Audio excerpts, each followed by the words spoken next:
Global War 36 enthusiast here with Operation Skyfall, turn 2.7, Italy.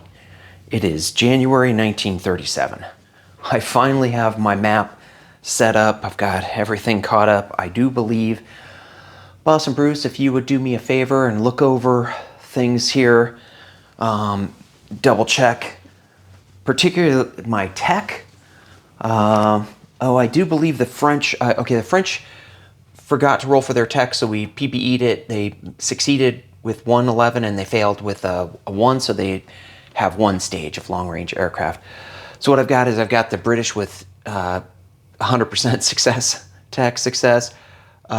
Soviets have stage 2 improved factories. Germans have 1. The Italians have 1 stage of improved construction. The Japanese have 2 stages of heavy armor.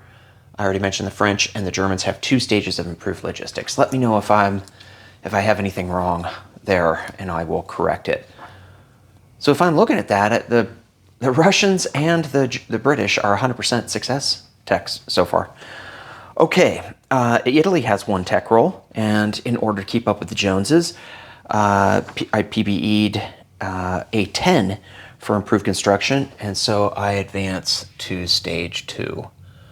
Keeping up with my friends. All right. Purchases.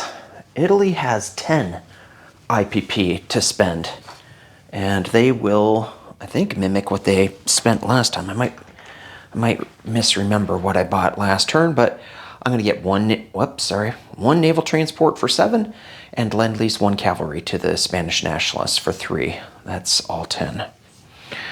All right. Let's do, I don't have any combat.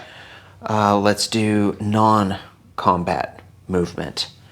So from southern Italy, that mountain infantry is going to strategic rail up to northern Italy. Let me chip that out. It's funny. I'm obsessed with chips, and Hambone kind of likes to avoid chips.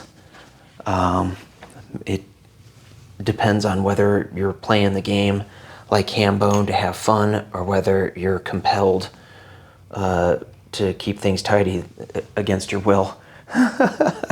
So that's why I feel like I must do it. All right, and then from C-Zone M3, I'm going to have that destroyer move down to C-Zone M4. So 1, 2. Join the Italian Navy there in M4.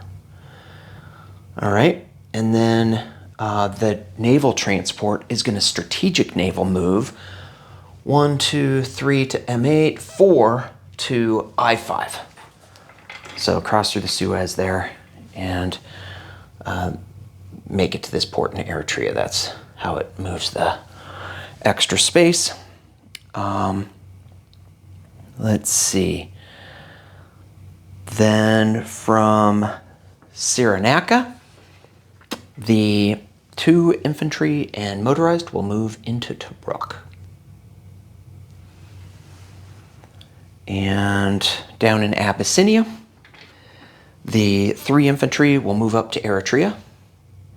And from Italian Somaliland, 1 infantry will move to Abyssinia.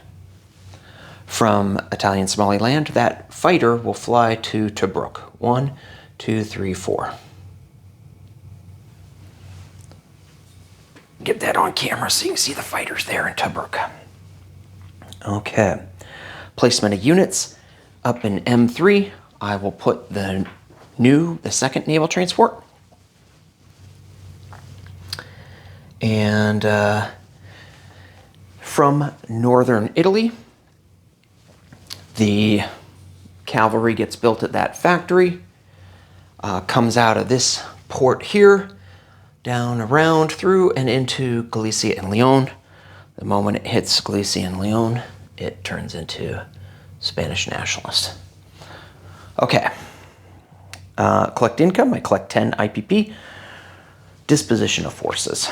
So in Galicia and Leon, I added in that cavalry there. So I got an infantry, cavalry, 2 fighters, and then the 2 naval units in port.